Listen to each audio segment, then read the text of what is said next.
국회의원 보궐선거에 당선된 이재명 의원이 오늘 처음으로 국회에 출근했습니다. 그 모습 보시고 이어가 보도록 하겠습니다.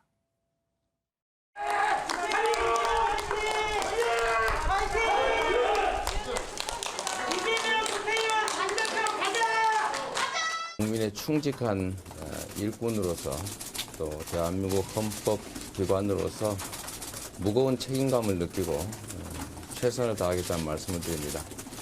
혹시 당내에서 지금 통과할 선대위원장으로서 지난 대선 패배에 대해서 이제 책임에 대해서 조금 더 분명한 입장이 필요하다 이런 요구가 있는데 우리 국민들과 또 우리 당원 여러분, 지지자 여러분들의 의견을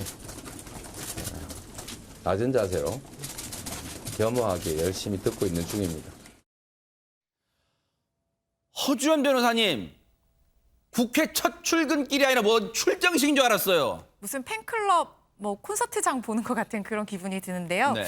자, 왜 이제 이재명 의원이 오늘 국회 첫 출근했잖아요. 지지자들이 국회 정문 인근에 수십 개의 화환 행렬을 늘어설 만큼 화환을 많이 보냈다고 합니다. 그래요? 본인들이 스스로를 칭하는 용어입니다. 이른바 이 개딸이라고 하는 개혁의 딸들의 줄임말이라고 하는데요. 이 사람들이 보낸 화환이 줄을 이뤘대요. 이것뿐만 아니라 팬카페 이제 제명인의 마을에서 보낸 화환도 있었는데 네. 이 화환에는 이재명 의원의 국회 입성 축하, 당선 축하드린다, 금쪽 같은 내 새끼, 여의도에서 무럭무럭 자라거라 이런 메시지들이 적혀 있었다고 하고요. 국회 앞뿐만 아니라 여의도 민주당사에도 당선을 축하하는 이재명 의원의 당선을 축하하는 화환 수십여 개가 늘어섰다고 하고요. 서울시장에 도전했던 송영길 전 대표를 응원하는 그런 화환도 같이 섞여 있었다고 합니다. 특히 이 출근길에는 이 개딸로 추정되는 40대, 50대 여성 10명이요. 직접 꽃다발을 들고 이재명 의원에게 전하기도 하는 그런 모습을 볼 수 있었다고 하는데요. 진짜 많이 왔네요, 화환이. 네, 정말 화환이 거의 무슨 누구 결혼식 같아요. 그렇죠? 네. 그 정도로 굉장히 많이 왔는데 정말 이 국회의원이 출근하는 모습으로는 제가 기억하기로는 처음 저런 모습을 보는 것 같습니다. 네. 이른 아침부터 이 개딸들이요. 직접 국회에 나가서 꽃다발 들고 기다리기도 했다고 하고요. 앞서 출근한 정청래 의원을 향해서는 이재명 의원님 많이 도와달라라고 외치고 정 의원이 말없이 고개를 끄덕이는 그런 모습이 연출되기도 했다고 하는데 네. 이런 모습 때문에 이른바 그 팬덤 정치라는 말이 나와가지고 논란을 빚는 것이 아닌가 싶네요. 어쨌든 덕분에 꽃집들 특수를 누렸습니다. 근데 이재명 의원이 이제 앞서 보신 것처럼 기분 좋게 이제 본인은 국회 첫 출근하고 있는데 기자들은 그렇지 않았죠. 사실 좀 곤혹스러울 수도 있고 또 기분이 좀 씁쓸할 수도 있는데 첫 질문이 박성배 변호사님 지방선거 패배 책임론 이 질문이 쑥 나왔어요. 그렇습니다. 이재명 의원은 오늘 오전 국회의원회관에 첫 출근하는 길에 기자들에게 국민의 충직한 일꾼으로서 또 대한민국의 헌법기관으로서 무거운 책임감을 느끼고 최선을 다하겠다며 소감을 밝히지만 관심은 다른 데에 있었죠. 큰 관심을 모았던 첫 출근 현장, 기자들은 이재명 의원에게 지선 패배에 대한 책임론이 일고 있는 현상에 대해 어떻게 생각하는지 그 의견을 묻습니다. 그렇지만 이재명 의원은 원론적인 답변을 합니다. 국민들과 당원 여러분, 지지자 여러분의 의견을 낮은 자세로 겸허하게 듣고 있는 중이라고만 답변합니다. 네. 사실 그도 그럴 것이요. 지금 민주당 내부에서는 여전히 지방선거 참패 관련해서 이재명 책임론 불씨가 사그라들지 않고 있기 때문인 것 같습니다. 관련 얘기 들어보시고 이어가 보도록 하겠습니다. 이번 선거 결과를 분석해 보면 우리가 가장 그 패배했었던 큰 원인 중에 하나가 이재명 의원이 개항으로 나서고 송영길 서울시장 후보, 이게 이제 결정적인 원인이다. 개항도 지금 이재명 후보는 당시에 우리 당의 모든 사람들이 원했기 때문에 출마를 했다 이러는데 참 그런 것도 전혀 사실이 아닙니다. 홍영표 의원이나 전해철 의원까지를 포함해서 우리 처지가 누가 누구를 마구 비판할 그런 처지가 되나요? 본인들 눈에 들 뭐가 있는데 그것은 묻히고 다른 사람 눈에 있는 티끌만 문제 삼는 것은 그런 저는 옳은 태도가 아니다. 저 선거가 끝나기를 기다렸다는 듯이 이렇게 비판을 꺼내는 거는 오히려 제가 보기에는 출마를 더 강요하는 거 아닌가 싶기도 하고. 여전히 내홍, 표현들은 언론마다 다 제각각입니다. 자중질환, 등등등인데 일단은 홍영표 의원은 최재명 교수님, 이재명 당시 후보가 출마하게 된 과정 당최 모르겠다. 송영길 후보도 컷오프 애초에 됐는데 다시 살아난 과정 모르겠다. 지금 이런 얘기도 하고 있습니다. 그러니까요. 그래서 저는 이렇게 그 자중질환에 빠지는 게 맞는 것인지 모르겠어요. 저는 이게 이런 방식으로 해서 민주당이 다시 국민의 신뢰를 얻을 수 있겠습니까? 지금 누가 누구 내 탓, 네 탓 하면서 손가락질만 하고 있잖아요. 스스로에 대한 반성은 없어요. 지금 양측이 갈라져서 서로에게 유리한 지형을 만들기 위해서 개파 싸움만 계속하고 있는 거예요. 네. 저는 이런 부분 때문에 국민들이 더 싫어할 거라고 생각을 합니다.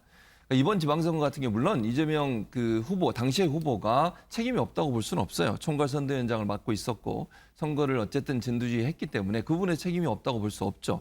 근데 그렇다고 해서 그 이재명 당시 후보한테 모든 걸 다 책임이 있다고 얘기한 상황은 아니라고 봐요, 저는.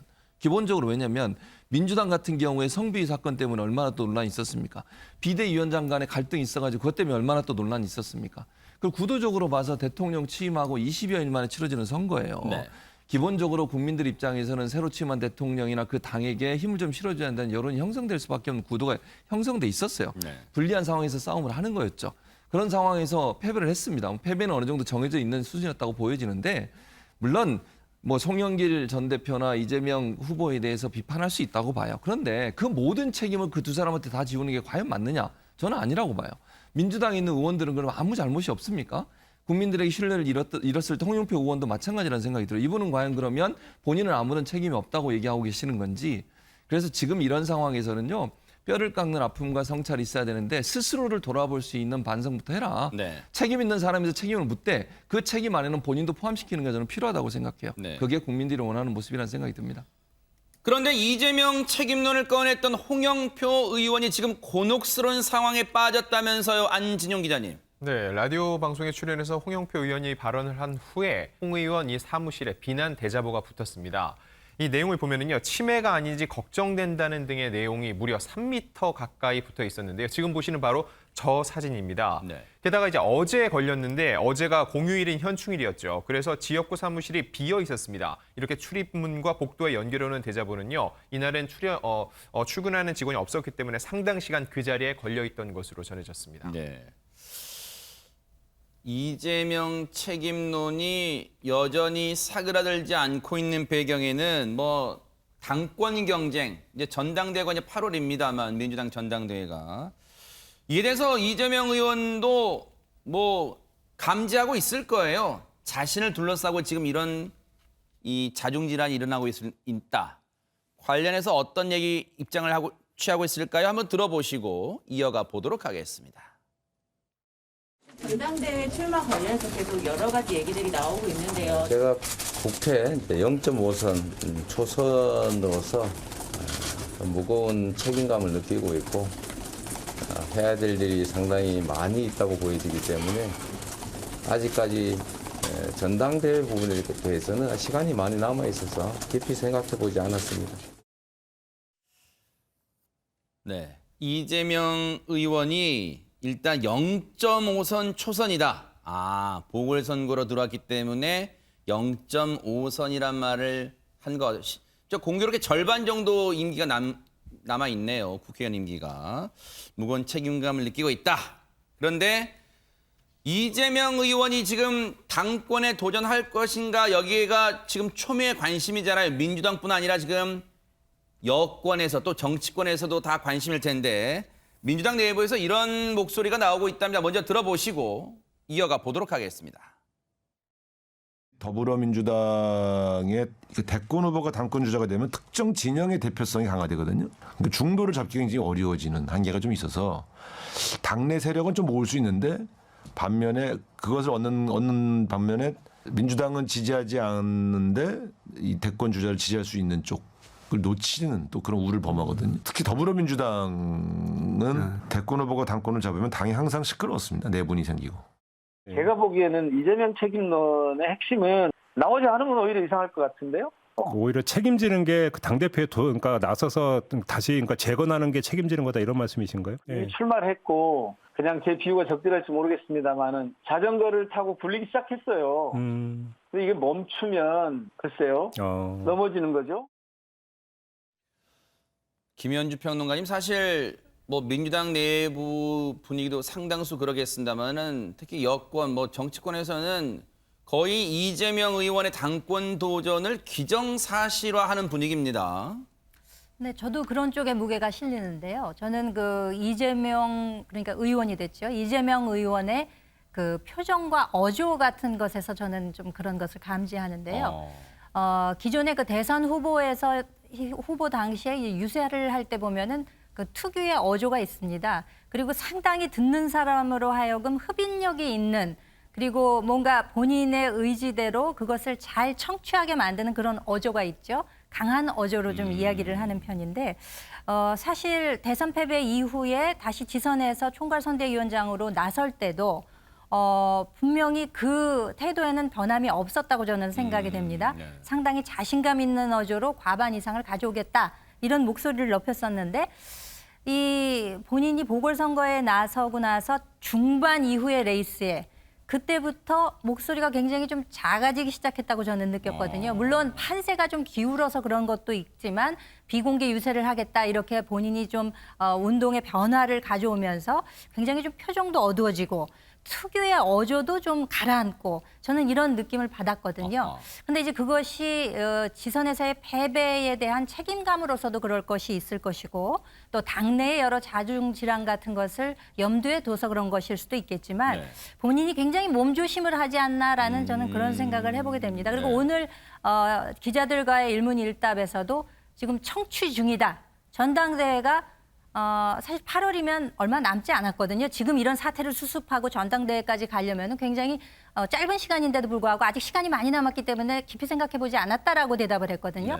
이것은 이렇게 낮은 자세로 겸허히 임하면서 결과적으로는 전당대회에 출마할 것이 아닌가라는 강한 인상을 가지면서 또 동시에 정치인들의 언사에서 강하게 부정하지 않는 것은 긍정을 뜻한다고 저는 생각합니다. 그렇기 때문에 아무래도 그쪽에 무게가 실리지 않을까 그렇게 생각합니다.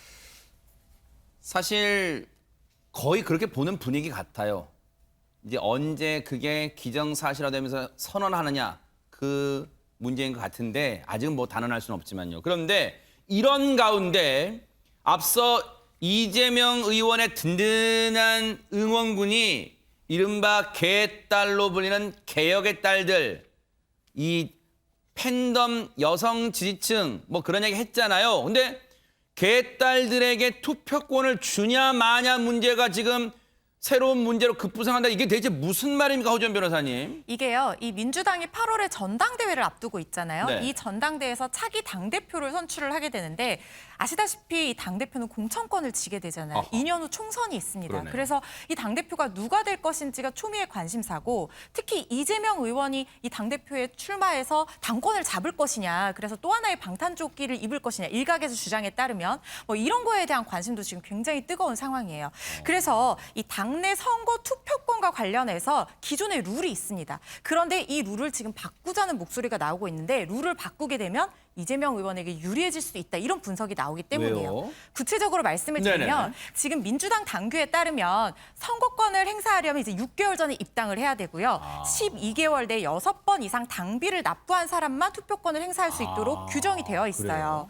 그런데 지금 그 3월 9일이 대선이었잖아요. 네네. 대선 이후에 민주당에 가입한 신규 당원 수가 무려 20만 명 정도가 그렇게 되는데 많이 들어왔어요? 굉장히 많이 들어왔어요. 근데 어허. 이 사람들 대부분이 이른바 아까 말씀하신 그 개딸들이 지분을 많이 차지하고 있다. 이렇게 지금 나오고 분석이 그래요? 되고 있는 상황이거든요. 그러면은 근데 지금 이 개딸들은 그 지금 룰에 따르면 이 8월에 있는 전당대회에서는 투표권을 행사를 하는 게 원천적으로 불가능합니다. 그러네요. 시점상 6개월이 이미 가입한 지 지나지 않은 상황인 거예요. 그래서 이 룰을 좀 바꿔서 이 신규 당원들도 투표권을 행사할 수 있도록 바꾸자. 그리고 뭐 권리당원의 투표 비율도 좀 높이자. 뭐 이런 얘기들이 나오고 있는데 이런 주장들이 지금 특히 친명계와 철험의 중심으로 지금 나오고 있거든요. 그래서 명분은 당내 어떤 직접 민주주의를 확대하자 이렇게 하고 있지만 사실 실질은 이 당권을 누가 지느냐를 두고 친명계와 비명계의 갈등이라는 분석이 나오고 있는 겁니다. 그래서 박성배 변호사님 오늘 언론들 신문들 제목 보니까 전당대회 룰이 또 다른 친명 간의 갈등의 뇌관이 될 거다 이렇게 나오는 거군요. 그렇습니다. 친명계로 분류되는 안민석 의원은 전당대회 3개월 이전까지 입당한 당원도 권리당원으로 인정해 투표권을 부여해야 한다고 주장하고 나섰습니다. 그러면서 국민의힘은 작년에 이미 관련 규정을 개정해 3개월간 당비를 납부한 당원에게 투표권을 주고 있다. 지금 민주당은 국민의힘보다 못한 고루한 정당이 되어버렸고 그 이유는 개파 기득권 때문이다라고 주장했습니다. 아하. 그러면서 국민의힘은 대의원 제도도 폐지했다고 설명했는데 반면에 친문계로 분류되는 홍영표 의원은 당이 어렵고 복잡한 상황에서 선거를 앞두고 룰을 바꾼다 굉장한 진통이 따를 수밖에 없다면서 신중한 입장을 내비쳤습니다. 얘기만 들어도 앞으로 진짜 장난이 아닐 것 같습니다. 이거 가지고 또 옥신각신 이 싸움이 거세질 것 같은데 이런 가운데요. 앞서 이재명 의원 국회의원 배지 달고 나서 오늘 첫 출근했다는 말씀 드렸잖아요. 윤석열 대통령이 축하난을 보냈다는데 먼저 좀 영상으로 만나보시고 이어가 보도록 하겠습니다. 아이고 감사합니다. 네, 예쁜 걸로 골라주시고 축하드립니다. 고생 많이 하시죠. 고맙습니다. 별 말씀. 이렇게 축하해 주셔서 너무 감사합니다.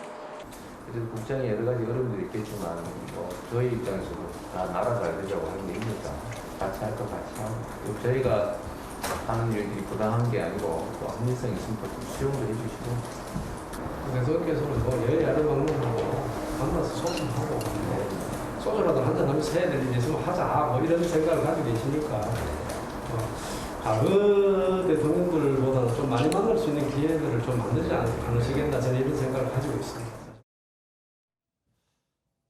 최진봉 교수님, 이진복 정무석이 여러 가지 막 좀 설명도 앞으로 좀 자주 만나요. 소주도 한잔 하고 대통령하고도 이렇게 하고 막 했는데 어찌 그렇게 봐서 그러니 몰라도 이재명 의원의 표정이 그렇게 고개만 끄덕끄덕할 뿐 그렇게 막 신통치는 않습니다. 표정이.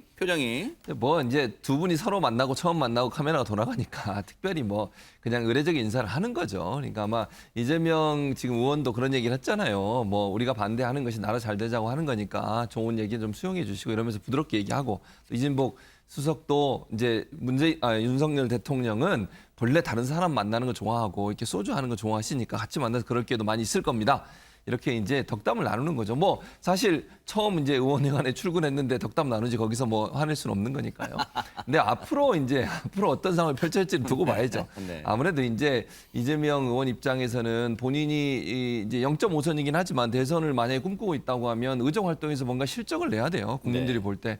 그러니까 의정 활동을 잘하는 국회의원이라는 모습을 보여줘야 되기 때문에 여러 가지 이제 얘기를 하게 되고 그러다 보면 이제 윤석열 정부와도 충돌되는 부분도 분명히 있겠죠. 그런 부분들도 앞으로 있을 수 있겠지만 그럼에도 저는 이렇게 생각해요. 국회의원이든 대통령이든 국가를 위해서 일하는 분들이니까 각자의 입장이 다르더라도 필요할 때는 협력하고 또 반대할 때는 강하게 반대하고 이러면서 우리 국익에 유익한 쪽으로 서로가 견제하고 또 비판하는 그런 입장에 서는 것도 필요하지 않겠나 이렇게 생각합니다. 자, 이런 가운데 민주당이 8월이 전당대회잖아요. 당대표를 뽑는. 그러면 오늘이 6월 7일이잖아요. 한 2달 남았잖아요. 그러면 선장 없이 어떻게 가요?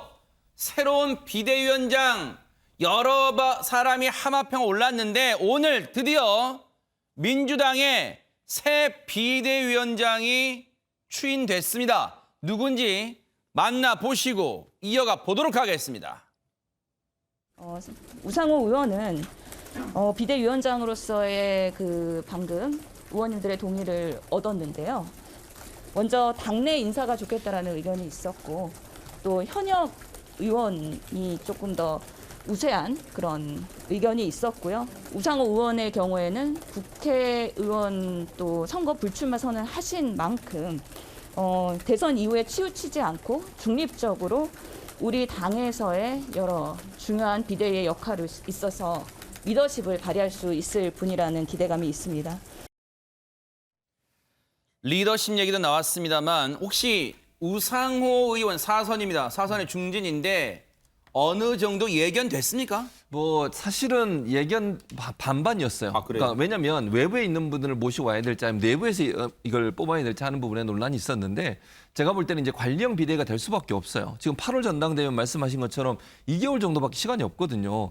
2개월 동안 뭘 큰 일을 해낼 수 있는 상황은 아니에요. 사실은 전당대회 잘 준비해서 전당대회가 무리 없이 충돌 없이 잘 이루어지게 만드는 것이 역할이거든요. 그 역할을 하는 데는 외부에서 오신 분들 입장에서는 짧게 그렇게 자리하고 또 그만두고 나가셔야 되는 거잖아요. 부담이 있을 수밖에 없죠. 그래서 사실 문희상 전 국회의장이나 정세균 전 국회의장도 거론이 됐었고 박지원 국정원장도 전 국정원장도 여러분 거론됐더라고 예, 하마평에. 네. 그렇습니다. 뭐 강금실 전 장관도 예, 되고. 맞습니다. 네. 근데 문제는 이분들이 잠깐 들어와서 2달 하고 비대위원장 그만하시고 갈 것 같으면 사실은 자리에 모시기가 좀 어려워요. 그분들도 그래서 다 고사를 하셨어요. 대부분 다 안 하겠다라고 말씀을 하셨고 관리형 비대위가 될 수밖에 없는 상황이었고 또 하나 이제 우상호 의원이 또 선출되게 된 이유 중에 하나가 본인이 총선 불출마를 선언했어요. 다음번 총선에 나가지 않겠다. 왜냐하면 586 사실 이제 이 논란이 많잖아요. 본인도 586인데 본인 불출마 선언해서 더 이상 이제 정치를 하지 않겠다고 했으니까 그 부분도 좀 자유로운 부분이 있고 또 색채도 어느 계파에 치우치지 않은 모습을 보여준 부분이 있어요. 뭐 아까 우리가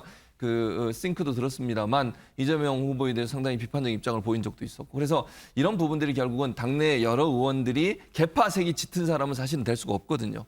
그런 여러 가지 이유 때문에 아마 우상호 의원을 중진이면서도 계파색이 약하고 불출마 선언까지 했기 때문에 2달 정도의 어떤 관리형 비대위원장으로 적합하다 이렇게 판단한 것 같습니다.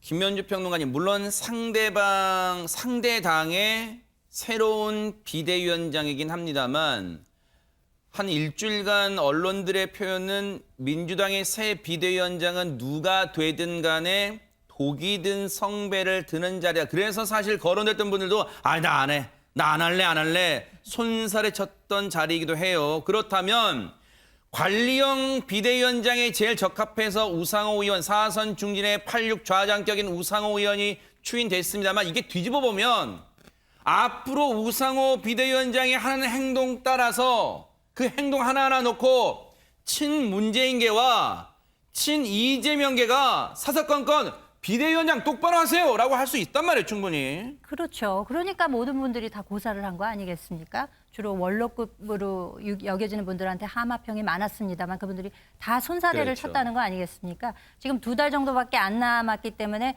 비대위 체제에서 선거에서 패배하니까 비대위의 비대위가 만들어지는데 그래. 이것이 이제 말로는 혁신형이지만 관리형으로 될 수밖에 없고 시한도 딱 못 박혀 있지만 그 사이에 얼마나 소용돌이 치는 그 물살의 가운데로 들어가는 거 아니겠습니까? 그러겠네요. 그러니까 정말 어려운 입장이기 때문에 많은 분들이 고사를 했던 것이고 뭐 심지어는 어떤 만평에 보니까 그 비대위원장 전문이신 김종인 위원장을 추대하는 것이 어떨까라는 그런 만평까지도 나왔는데요. 하지만 이제 역시 돌고 돌아서 이제 원내에서 찾다 보니까 박홍근 원내대표라든지 이제 삼선이시죠. 그리고 뭐 전 김혜연 의원까지도 네, 하마평에 그랬죠. 올랐던 것으로 알고 있는데 네. 그렇지만 결국에는 우상호 의원으로 이제 선택을 하면서 앞으로 과연 어떻게 전개될지 참 관심이 모아지는 대목이 아닐 수 없습니다. 그러니까요. 이게 괜히 출범도 하지 않은 새 비대위에 제가 뭐 김 빼는 소리인지 모르겠지만 관리형 하다 보면 정확히 50대 50으로 관리하기 쉽지 않잖아요. 51대 49만 돼도 상대방 계파에서는 뭐 하는 거냐라고 할 수 있을지 않을까 벌써 우려 섞인 목소리가 나올 것 같기도 합니다. 그런 가운데 오늘 민주당이 계파 지금 전면전 와중에 호련히 미국으로 떠난 분이 있습니다. 관련 영상 보시고 이어가 보도록 하겠습니다. 건강하셔야 돼요.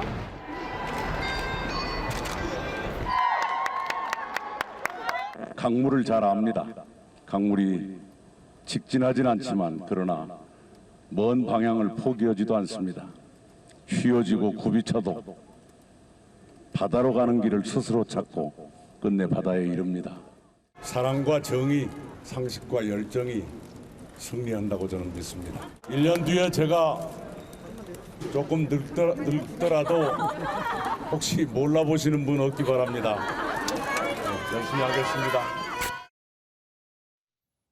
두 가지는 늘 여전하네요. 중점과 또 저렇게 유머를 또 간간히 던집니다. 자, 미국으로 떠납니다.